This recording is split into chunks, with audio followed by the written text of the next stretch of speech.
Today we are going to teach about the one of the methodology of analysis of algorithm is asymptotic notation. The another method to analyze the algorithm is recurrence relation, which we have studied later. In asymptotic notation, first of all, we talk about what is asymptotic notation and why we use it to analyze the algorithm. When we study algorithms, we are interested in categorizing them according to their efficiency. We are usually interested in the order of growth of running time of an algorithm, not in the exact running time. What do you mean by order of growth? Order of growth means how the running time is increases with the increase of input size. This is also known as asymptotic running time. Asymptotic running time is basically used to compare function in limits, whether it is upper limit, lower limit, or average limit. Asymptotic notations gives us a method for classifying functions according to their rate of growth. In this way, the asymptotic notation can be categorized in three different categories. First is big O notation, big omega notation, and the third one is theta notation.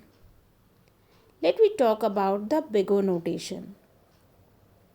If there are two functions fn and gn, then we define big O notation as fn is equal to big O of gn. There exist positive constant c and n naught such that fn lies between 0 to cgn for all n greater and equal to n naught. From the diagram or from the graph, you can easily see the cgn gives the upper bound to the function fn. That's why we can say that gn is a asymptotic upper bound for the function fn. Next, we talk about the big omega notation. Big omega notation is basically used to give the lower bound for the function fn. Theoretically, it is defined as fn is equal to big omega of gn. When there exists some positive constant c and n naught such that cgn lies between 0 to fn for all n greater than n naught. Big omega gn is a set of functions with large or same order of growth as gn. You can see this definition from the diagram of the big omega. From the graph, you can see that cgn gives the lower bound to the function fn. Similarly, the theta notation. The theta notation gives the average bound to the function fn.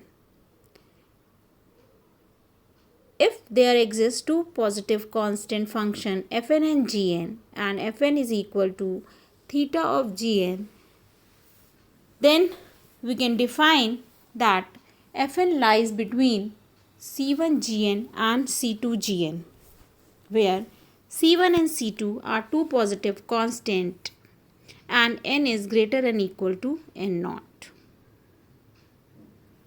Here I give you some exercise in which we have to prove how the function fn is some asymptotic notation to the other function gn.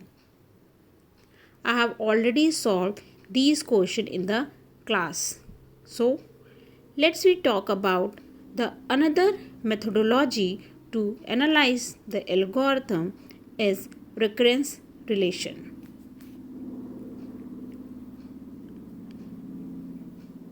What is the recurrence relation? In your past classes, you have already studied that a recurrence relation is a relation or some inequality that describes a function in terms of its own value. For example, the Tn is equal to theta of 1 if n is greater than 1, if n is equal to 1, and Tn is equal to 2Tn by 2 plus theta n if n is greater than 1. This is a recurrence relation for any sorting algorithm. Here is just an example. Okay. So to solve this recurrence relation, we have different methods, and after solving this recurrence relation, we find out the complexity of the algorithm, or we analyze the algorithm. There are basically 4 methods to solve the recurrence relation. First one is substitution method. Second is iteration method. Third is recurrence tree method. And the fourth one is master's method. One of the important thing to solve recurrence relation is that to solving recurrence relation, we often omit the limit of floor and ceiling, because we are not interested in the exact running time. We are only interested in the order of growth, how the function increases with the increase of input size. Fine. So let me talk about the first method to solve the recurrence relation. First one is substitution method. In the substitution method, we use two approach. We use basically two steps to solve any recurrence relation. In the first step, we guess the form of the solution. Means we guess what may be the solution of the function. Okay. And after guessing the solution of the function, we use the mathematical induction to find the constants and show that our guessing, our assumption is right or solution works. Substitution method can be used to establish either lower bound or upper bound on a recurrence relation. As an example, let us determine the upper bound of the recurrence. Tn is equal to 2t n by 2 plus n. I have already solved this question on the classroom.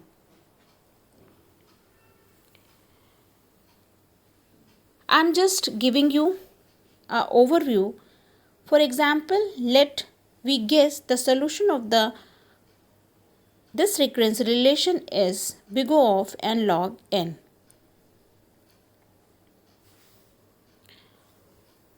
If the substitution method requires us to prove that Tn is equal to Cn log n by the definition of big O for an appropriate choice of constant C greater than 0. Okay. So after guessing, we just use the mathematical induction to prove that our guessing is correct. Fine. I have already solved this question on the classroom, so I am not going to solve this question in this lecture. I am going to discuss some other things, that how to make a good choice or how we guess the solution of the question. Basically, to guess the solution of the question, it requires the experience how how good you are guessing, how good you are, how many number of question you are going to solve. As much number of question you are going to solve, you are automatically experienced to guess the answer of the question. Okay, so we may guess that. So if the recurrence is similar to one you have seen before, then the answer will be same. So it requires to solve number of questions, then only you can guess the right answer. Fine. On the basis of this, I am giving you the practice set 2. I have already explained these questions in the classroom, so I am not going to explain it again in this lecture. Fine. Now the iteration method. Iteration method requires to expand the recurrence, express it as a summation of terms depend on only n and initial condition. Tick. Another is recurrence tree method. Recurrence tree method is nothing but a pictorial representation of the iteration method. The step that we are using in iteration method, we are going to just give the pictorial representation of iteration method in the recursion tree in the form of tree. Okay, we are going to solve one of the question of iteration method. First example of this question is Tn is equal to 2tn by 2 plus n square, and the solution is also given here. Tick. So we are going to draw the tree step by step. The tree contains a root, the branches, child nodes, but the question is what is the value of the root node. The node value represents the total time required to solve the question. The value of each node represents the time taken to solve the question. So in this example, the total time required to solve the question is n square.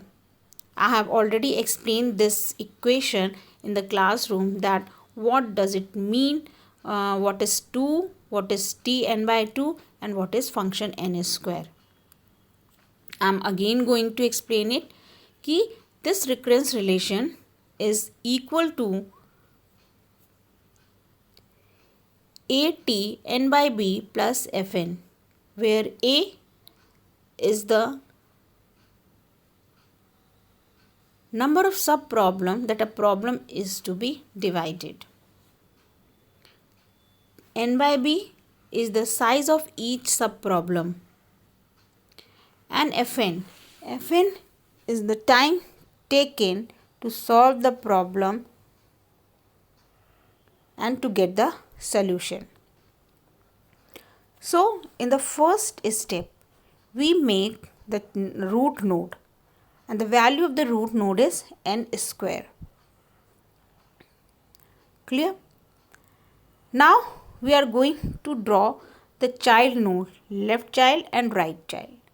The left child, the value of the left child is how many number of parts the problem is divided. The problem is divided into 2 parts, and size of each part is n by 2. This is clear from the question, from the recurrence relation. So we are going to draw tn by 2 and tn by 2. The first step is clear. Now in the second step, we are going to expand this root node, make the child node, this root node and make the child node. So in the next step, Tn by 2. We find the value of Tn by 2 by placing the n is equal to n by 2 in the original equation. And when we place n is equal to n by 2 in original equation, we get the total time required to solve the question is n square by 4. Okay, which is given, which is shown through this tree. Okay, so similarly we are going to expand this tree and we get this answer. We get this tree. After drawing this tree, we just find the sum of all the time required at each level. N square by 2, n square by keep n square by 2, n की power 4 by 2, similarly so on. And how many number of times this is continued, this expansion is continued, this creation of tree is continued until a single node is a single element remains in the question, in the array. I have already explained in the classroom also. So what you done? The height of the tree is log n. So this series is continue till log n times. Take.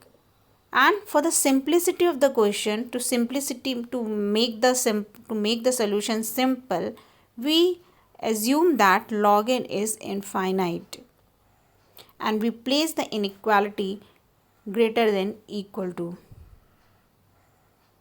Then simply we can make a infinite GP series and find the summation and the solution, and we get the solution that Tn is equal to big omega of n square. Fine. Hope I am clear. I have already solved this question in the classroom. This is just a revision of the question. Okay. So this is the inequality. In this way we can find the complexity of the algorithm and we analyze the algorithm. This is one of the another question. Okay. So in this lecture I am going to cover only the asymptotic notation. In the next lecture I am going to discuss the another topic, master's method. Hope I am clear. If I am not clear, then kindly consult me in the classroom if you have any doubt. Okay, thank you.